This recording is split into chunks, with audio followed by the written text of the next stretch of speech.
In February this year, the CWU submitted a claim on behalf of its new grid members for a 5% increase on current salaries to flow through to all allowances and the pay and pension supplement. After pay negotiations with BT reached a critical stage, the company tabled a final offer of 2% and two non-consolidated, non-pensionable £250 payments, the second of which is dependent on meeting as yet undisclosed end-of-year targets. However, the telecom executive deemed this offer to be wholly inadequate and as a result feel the union has no alternative than to issue a ballot to its members for industrial action, because you're worth more. I've come to CWU headquarters in Wimbledon to find out more about the dispute and why the union feels industrial action must be taken. I'm meeting Andy Kerr, Deputy General Secretary Telecoms. Hello Andy, nice to see you. Andrew. Thanks for your time today. No problem. Tell me about the background to this pay dispute and the discussions that you've been part of. Well, it's really about pay, this year's pay review which takes place.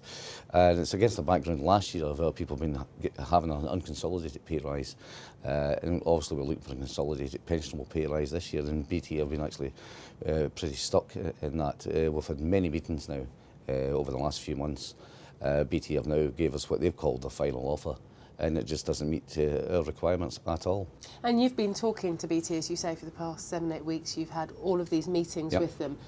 Would you say that you've been sort of working with them, and you certainly have in the past, you know, in these economically difficult times? Yeah, I think I defy anybody to show a union hasn't worked closer with a company to go through a major change over the last 18 months.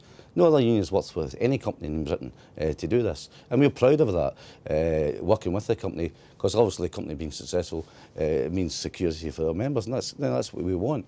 But now it's a kick in the teeth basically for our members. After doing all they've done over the last years, BT making the savings they've made, and much more savings to come, and that's the real issue. More savings to come for the company on the back of our members' changes to terms and conditions, and still they won't give them a decent pay rise. So basically we're looking at BT having a good year. So far they've had a very good year. The indications are that their year is going to be even better. Absolutely. And you're saying, come on, you need to be generous. It's been going well for you, now spread that. Well, that's it. Last year, the position was, no fault of our members, but by senior management of the company, messed up in global services. The company was in by the way last year. We accepted that.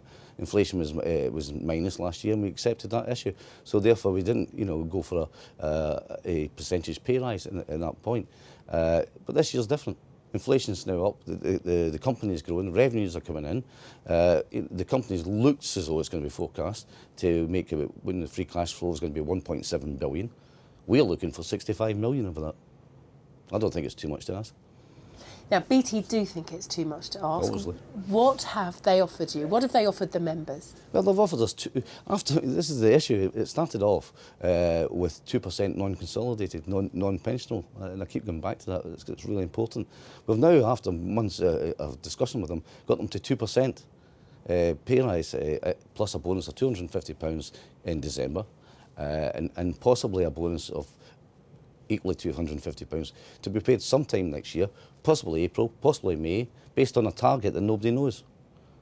And You're not signing up to that? Well, I don't think anyone's going to sign up to that. I mean, it's actually based on a target that can't be revealed. Now, how is anybody going to do a pay deal, sign up to something they don't actually know what they're targeted against? Andy, you've been doing pay negotiations with BT for the past 13 years. You're very experienced in pay negotiations with this company.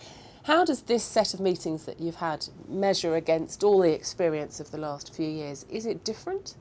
I've never been in a set of negotiations like this ever in my life with this company or any other company on pay. It's completely surreal, the discussions we've been having.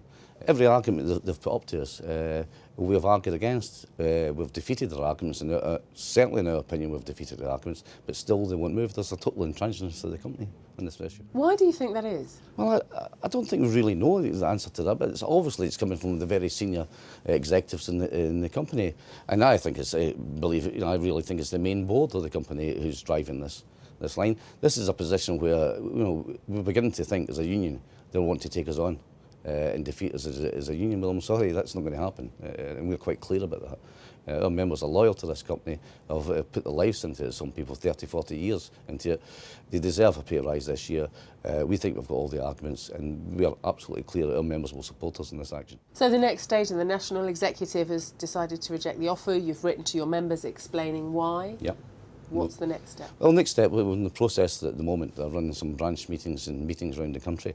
We've already had about 20 of those taking place. We've got another 30 to 40 taking place over the next couple of weeks, going out and explaining to our members exactly what the situation is, because there is a fear out there for some of our people, on their jobs and this job security. And we understand that. We didn't take this decision lightly. I hasten to add that. We've told the company this. And actually, I've even told the company in the letter I sent them last week that I'm still willing to meet them. I'm still waiting for a reply for that letter, and that shows you, what the company's like at this point in time. We will have that consultation with our members, and when we decide it's right, and I stress when we decide it's right, we'll be telling the company we'll be balloting for industrial action. And do you think that's the only way forward? Unfortunately, I think at this point in time, yes, it is.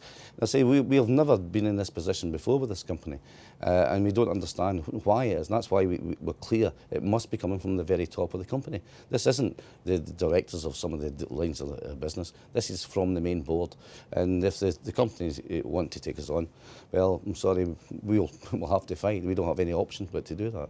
It's unfortunate, but we don't have any option. Oh, you certainly sound surprised. You must be disappointed as well. I'm very disappointed because we've always been in a position where we've always managed to get through any negotiations. We've carried out many negotiations over the years with this company, and they've been very hard, some of them, but we've always managed to find solutions. This time, the company are not willing to move. They're not willing to listen to our arguments. And, people are making a real cut in pay.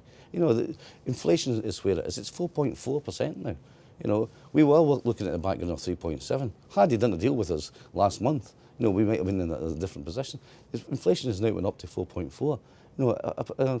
An increase of 2% is well below that, and it's a pay cut in real terms. There's no other way of putting it. And we're looking at a company that in its first 9 months of the year made 1.6 billion. That's a lot of savings, isn't it? I think people have to understand what we've done over the last few years.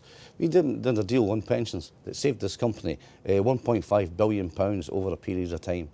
It's also made clear that they had less contributions to pay, so that's a saving to the company. They've made £1.6 billion savings this year already, 3 months to go. There's more savings to come under the attendance patterns we've done in Open Reach and in other areas. There's more savings to come. So there's another billions of pounds of savings to come. So this company has made billions of pounds of savings on the back of some of it in the back of their terms and conditions and on agreements we've made with them, quite rightly made with them for job security. But then we get kicked in the teeth, basically. Remind me your view on if you were to accept an offer like this of 2%. What does that mean for your members and their standard of living? Well, I think it's a real cut in real terms for standards, and it's not just about a real cut now. The issue about pensions is very, very serious for our people, and that counts something down the line, whether it's 15 years away or 10 years away or whatever that pension is. The way the care scheme works, this new pension scheme, and certainly for the BTPS, and people will know what that means, this has a real effect because it's a compounding effect on that over the years. So if you get a below inflation pay rise this year, it has an effect for years to come. So it's not just about money now, this is about money on their pension that the potential they're going to lose out. Yeah, the big picture. It's the big picture, and the people have to understand it. I think our members understand it. It's quite clear as I don't think people in BT understand it, and I don't think they care, and I think that's really worrying. So where do you think you go from here? Well, let's say we'll be having these meetings around the country. I think we've got to get the message across to our members. I think they've already got it, but I think we need to emphasise the message. This is about their contribution that they've made over the last period of time to this company. It's about the company's ability to pay, and they can pay. We know they're going to make in excess of £1.7 billion this year, and it's about the cost of living, 4.4%, and we're sitting at inflation at the moment. So that's the sort of real message we've got to get across, that we are fighting for the members, and we need to get this rise this year. And we're appealing to our members. We don't easily take these decisions to industrial action. Haven't done it for a long number of years, but this time we're serious about this. Our people are worth it. That's the problem here. They're really worth more than what BT's offering. 2% isn't good enough, and it's as simple as that. Our people are worth a lot more than that. Andy, thank you. Thank you, Emma.